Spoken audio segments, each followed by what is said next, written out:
70,000 ప్రభుత్వ ఉద్యోగాలు ఇచ్చినందుకు ఈ ప్రజాపాలన పోవాలనా? ఆనాడు ఒరేస్తే ఉరేసుకున్నట్టే అని మాట్లాడిన నువ్వు నీ ఫామ్ హౌస్లో 150 ఎకరాలలో ఒరేసుకొని 4,200 రూపాయల క్వింటాలు అమ్ముకొని నువ్వుంటే, రైతులు ఆత్మహత్యలు చేసుకుంటుంటే 8,000 కొనుగోలు కేంద్రాలను తెరిచి ఉత్తమ్ కుమార్ రెడ్డి గారు 2,58,00,000 మెట్రిక్ టన్నులు ప్రతి సంవత్సరం ఒడ్లు కొన్నందుకు ప్రజాపాలన పోవాలనా? సన్నబియ్యం సన్న ఒడ్లు వండించి సంటి పిల్లలకు సన్నబియ్యం తినిపిస్తున్నందుకు ప్రజాపాలన పోవాలనా? 3,15,00,000 17 లక్షల మంది ఈరోజు సన్నబియ్యం తింటున్నందుకు ప్రజాపాలన పోవాలనా?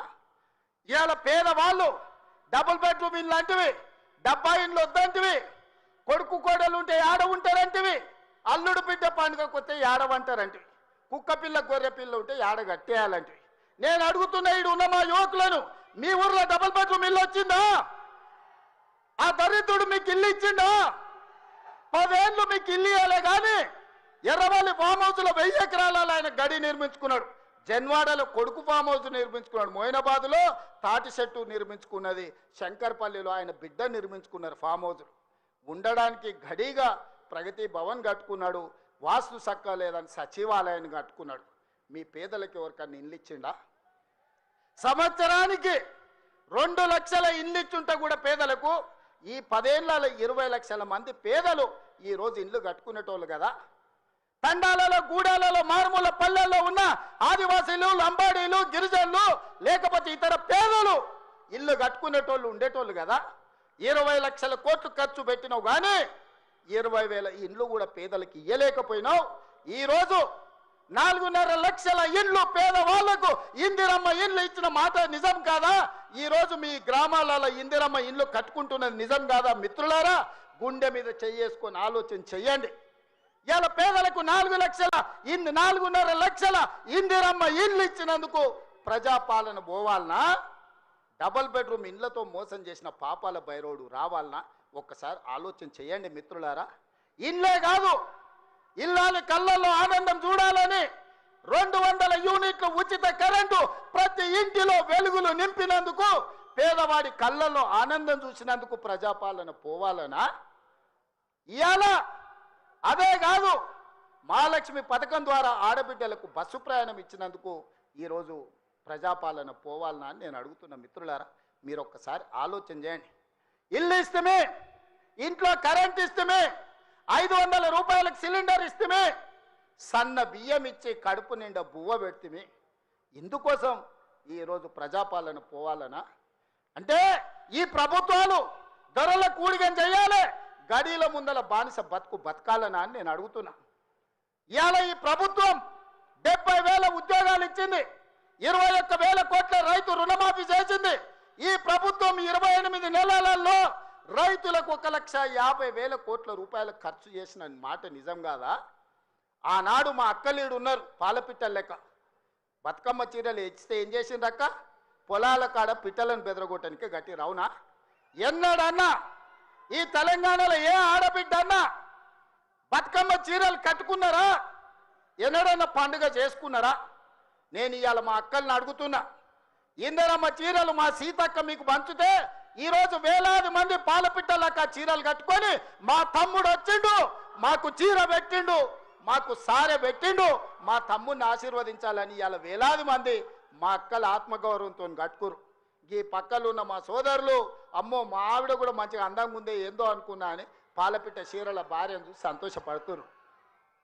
ఇవాళ 1 కోటి మంది ఆడబిడ్డలకు 1 కోటి చీరలు ఇచ్చినందుకు, ఇందిరమ్మ చీరలు ఇచ్చి వాళ్ళ కళ్ళల్లో ఆనందం చూసినందుకు ఇవాళ మేము దిగిపోవాలనా? 67 లక్షల స్వయం సహాయక సంఘాలకు మా సీతక్క 57,000 కోట్ల రూపాయల బ్యాంకు లింకేజ్ ఇచ్చినందుకు, ఆడబిడ్డల్ని శ్రీమంతులను చేసినందుకు మేము దిగిపోవాలనా? 1 కోటి ఆడబిడ్డల్ని కోటీశ్వరులను చేయాలనే లక్ష్యం పెట్టుకున్నందుకు ఈరోజు ప్రజాపాలన పోవాలనా? నేను అడగదలుచుకున్న ఇవాళ ప్రజాపాలన పోవాలి, పాపాల బైరోడు రావాలి అనేటోంది నేను ఈ వేదిక మీద నుంచి నిలదీయదలుచుకున్నా. నీకు సిగ్గు శరము ఏమైనా ఉన్నదా ఈ మాట మాట్లాడడానికని? నీకు పదవి రాకపోతే ప్రజాపాలన పోవాలనా? ఇవాళ రైతులను పొట్టన పెట్టుకొని ఈ పాపాల భైరవుడు చేసిన పాపాలు మీకు తెలియదా? ఈరోజు ఎన్ని పథకాలు ఏమేమి ఉన్నాయో నేను చెప్పితే రామాయణం అంతా రాసుకుంటే భారతం అంతా అయితే పథకాల గురించి మీకు అందరికీ తెలుసు. నిరుద్యోగ యువకుల గురించి కానీ, విద్యార్థుల గురించి కానీ, ఉద్యమకారుల గురించి కానీ, మహిళల గురించి కానీ, మైనార్టీల గురించి కానీ, రైతుల గురించి కానీ, ఈరోజు దళితులు, గిరిజనులు, ఆదివాసుల గురించి కానీ ప్రభుత్వం అమలు చేస్తున్న పథకాలు మీకు తెలియదా? అంతెందుకు ఈ ప్రాంతంలో ఉండే సమ్మక్క సారలమ్మ జాతరకు ఎన్నడన్నా సమ్మక్క సారలమ్మ దర్శించుకోవడానికి ఎన్నడన్నా కేసీఆర్ వచ్చినాడే? 2 ఏళ్లలో 100 కోట్లు పెట్టి సమ్మక్క సారలమ్మ మందిరాన్ని ప్రపంచానికి ఆదర్శంగా నిర్మించినందుకు మేము దిగిపోవాలనా?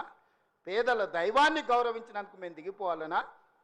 వేములవాడ రాజన్నకు నా లగ్గం ఈయనే అయింది, నా లగ్గం అయినందుకన్నా 100 కోట్లు ఇస్తా అన్నాడు. ఒక్క బుడ్డ రూపాయి కూడా ఇవ్వకపోతే మా ఆది శ్రీనివాస్ వస్తే 127 కోట్లు ఇచ్చి ఈరోజు వేములవాడ రాజన్న మందిరాన్ని నిర్మిస్తున్నాం. అందుకోసం ప్రజాపాలన పోవాలనా? బాసర సరస్వతి విజ్ఞాన జ్యోతి బాసర సరస్వతిని 100 కోట్ల రూపాయలతోని బాగు చేస్తున్నందుకు ప్రజాపాలన దిగిపోవాలనా? ఇవాళ చిన్న కాళేశ్వరంలో కాళేశ్వరం ముక్తేశ్వర మందిరాన్ని ప్రారంభించుకుంటున్నందుకు ఈ ప్రభుత్వం దిగిపోవాలనా? సరస్వతి పుష్కరాలను నిర్వహించుకున్నందుకు పోవాలనా?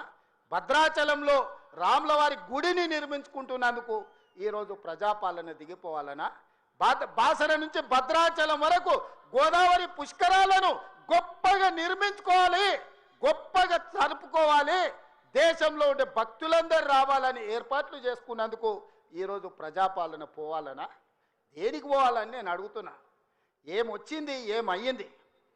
మేడిపల్లి సత్యం, కవంపల్లి సత్యనారాయణ, ఆది శ్రీనివాస్, రాజ్ ఠాకూర్, అదేవిధంగా విజయరమణారావు, అడ్లూరి లక్ష్మణ్, పొన్నం ప్రభాకర్, శ్రీధర్ అయితే ఎన్నోసార్లు గెలిచిండ్రు.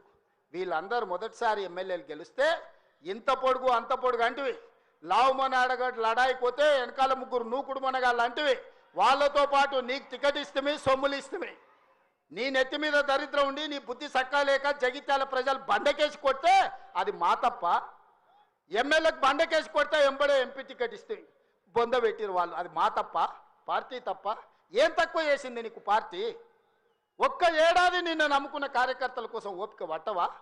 అలాంటి నువ్వు దుర్మార్గుడు శత్రువు సంకల చేరి వాళ్ళ సంక నాక్కుంటూ ఇవాళ ప్రజాపాలన పోవాలి అని అంటావా నువ్వు? ఇదా నీ బుద్ధి, నీ నీతి? నేను ఇవాళ ఈ వేదిక మీద నుంచి పాపాల భైరవుడు ఎందుకు రావాలన్నాయని నేను అడగదలుచుకున్నా. నేరళ్ళ దళితులను ఇసుక లారీల కింద తొక్కించినందుకు పాపాల భైరవుడు రావాలా? ఖమ్మం జిల్లాలో గిట్టుబాటు ధర అడిగిన గిరిజన బిడ్డలకు బేడీలు వేసి నడి బజార్లో నడిపించినందుకు పాపాల భైరవుడు అధికారంలోకి రావాలనా? గ్రూప్ 1 పరీక్షలలో పరీక్షా పత్రాలను జిరాక్స్ సెంటర్లలో పల్లి బఠానీలలా కమ్మి లక్షలాది మంది నిరుద్యోగ యువకుల ఉసురు కొట్టుకున్నందుకు పాపాల భైరవుడు రావాలనా? పండించిన పంట కొనుగోలు చేయక ఒరేసుకుంటే ఉరేసుకున్నట్టే అన్న పాపాల భైరవుడు ఇవాళ రావాలనా? దేనికోసం పాపాల భైరవుడు రావాలని నేను అడుగుతున్నా. 1,00,000 కోట్లు, 1,00,000 అంటే 1,00,000. ఈ రోజే కాళేశ్వరం మొత్తం చూసి వచ్చిన కడుపు మండుతుంది. నిజంగానే ఈ చట్టాలు ఇవి లేకపోతే ఆటవిక రాజ్యమే అయితే అడవిలో చెట్టుకు ఊరేసిన తప్పు లేదు. 1,00,000 కోట్ల రూపాయలు గోదావరిలో మంట కలిపినందుకు పేరు మారుస్తవి, ఊరు మారుస్తవి, అంచనాలు మారుస్తవి, 1,00,000 కోట్లు దిగమింగుతవి. కాళేశ్వరం అని కడితే 3 ఏళ్లలోనే కూలేశ్వరం అయిపోయింది. దీనికి చెట్టుకు ఉరేసిన పాపం లేని తప్పులు చేస్తే అయినా ప్రజాస్వామ్యాన్ని నమ్మే మేము ఈరోజు సిబిఐ విచారణకి ఇచ్చినాం తప్ప చెట్టు గట్టేసి కొట్టలేదు. అదే నిజాం సర్కార్ అయితే ఇట్లా తప్పు చేసిన వాళ్ళు ఊర్లో కోదండం వేసి లాగులో తొండలు ఇడిచి తిరిగింది కళ్ళగొట్టేటోళ్ళు ఇట్లాంటి తప్పులు చేసిన వాళ్ళు. కానీ కాంగ్రెస్ పార్టీ కార్యకర్తల ప్రభుత్వం మంచిది కాబట్టే ఈరోజు ఇవన్నీ చేయలేదు. ఇవి చేసినందుకు పాపాల భైరవుడు రావాలనా? దేనికోసం రావాలి? మళ్ళా కొడుకును ముఖ్యమంత్రిని చేయడానికి, అల్లుని మంత్రిని చేయడానికి, సారాలో సోడా పోసేటోని రాజ్యసభ చేయడానికి, బిడ్డకు ఎమ్మెల్సీ చేయడానికి పాపాల భైరవుడు రావాలనా? దేనికోసం రావాలయ్యా నేను అడుగుతున్నా. ఈ కరీంనగర్లో ప్రజాపాలన పోవాలంటుండు ఒక దళిత బిడ్డ అట్లూరు లక్ష్మణ్, లేచి నిలబడి లక్ష్మణ్. ఒక దళిత బిడ్డను ఎమ్మెల్యేని కాదు ఇవాళ మంత్రిగా చేసినందుకు పార్టీ ఓడిపోవాలన్న జగిత్యాలలో ఇవాళ పొన్నం ప్రభాకర్ ఒక బలైన వర్గాల బిడ్డను మంత్రిని చేసినందుకు ప్రజాపాలన పోవాలన్నా, ఒక ఆది శ్రీనివాసును విప్పు చేసినందుకు ప్రజాపాలన పోవాలన్నా, ఓ విజయ రమణారావును విప్పు చేసినందుకు ఈరోజు ప్రజాపాలన పోవాలన్నా, శ్రీధర్ బాబు గారి నేతృత్వంలో నడుస్తున్న ఈ ప్రభుత్వం ప్రజాపాలన పోవాలన్నా? మిత్రులారా మీరు చెప్పండి. కరీంనగర్ జిల్లాలో 3 మంత్రులు 2 విప్పులు ఇచ్చినందుకు ఈ ప్రజాపాలన దిగిపోవాలనా? నీ ఒక్కనికి పదవి ఇవ్వకపోతే ఒక దళిత బిడ్డ అడ్లూరి లక్ష్మణ్ మంత్రి చేస్తే నువ్వు చూసి ఓర్వలేను అని నువ్వు అసలు మనిషివేనా? గింత అసూయ గింత ద్వేషం ఎవరికైనా ఉంటుందా కడుపులా? ఇంతకాలం ముసుగు తొడుకొని బతికిండు, ఈ నాళ్ళకు ఆ ముసుగు తొలగిపోయింది. కడుపు నిండా విషమే, విషమున్నోడు ఇవాళ కడుపులో కత్తులు పెట్టుకొని కౌగిలించుకుంటారు. చూస్తున్నాం. ఆయన ప్రభుత్వం వస్తాడంటే ఈయనకు పదవి ఇస్తాడంట. నీకున్న ప్రతిపక్ష హోదా ఊడగొట్టకపోతే నా పేరు మార్చుకుంటా బిడ్డ కేసీఆర్. 2023లో నిన్ను ఓడగొట్టిన, 2024లో నీకు గుండు సున్నా ఇచ్చిన, సర్పంచ్ ఎలక్షన్లో పాతరేసిన, మున్సిపల్ ఎన్నికల్లో ఉప్పు పాతరేసిన, జూబ్లీ హిల్స్ కంటోన్మెంట్లో నీకు గోరి కట్టిన, వచ్చేసారి ఆ గోరి మీద మా కాంగ్రెస్ పార్టీ కార్యకర్తలు జెండా ఎగరేస్తారు. ఇదే నా సవాల్ కాంగ్రెస్ పార్టీ కార్యకర్తల తరఫున. చూసుకుందాం కేసీఆర్, నువ్వు నేను వచ్చే ఎన్నికల్లో నువ్వా నేనా? ప్రజాపాలన పాపాల భైరవుడా? మా కాంగ్రెస్ పార్టీ కార్యకర్తల లక్షలాది మంది 10 ఏళ్ళు కేసులు కట్టుకొని జైలుకు పోయి ప్రాణాలు వదిలి ఊపిరి బిగబట్టి జెండా మోసి అధికారంలోకి వస్తే పాపాల భైరవుడు రావాలి, ప్రజాపాలన పోవాలి అని మాట్లాడడానికి నీకు సిగ్గెట్లొచ్చిందని నేను అడుగుతున్నా మనిషిని. అందుకే మిత్రులారా, ఈ ఆలోచన నుంచి నా మాటగా తీసుకోండి.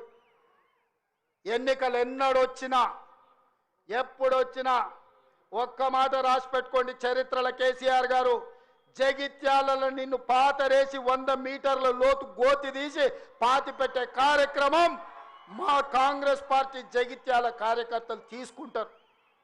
ఈ తెలంగాణ రాష్ట్రంలో ఈ ప్రాంతంలో ఒక చరిత్ర ఉన్నది. 94 నుంచి 2004 వరకు 2 సార్లు తెలుగుదేశం అధికారంలో ఉన్నది. 2004 నుంచి 2014 వరకు 2 సార్లు వైఎస్ఆర్ నాయకత్వంలో అధికారంలో ఉన్నది. 2014 నుంచి 2024 వరకు 2 సార్లు కేసీఆర్ నాయకత్వంలో ప్రభుత్వం ఉన్నది. 2024 నుంచి 2034 వరకు నేను మా మిత్రుడు మహేష్ గౌడ్ గారి నాయకత్వంలో ప్రజాపాలన ఉంటుంది.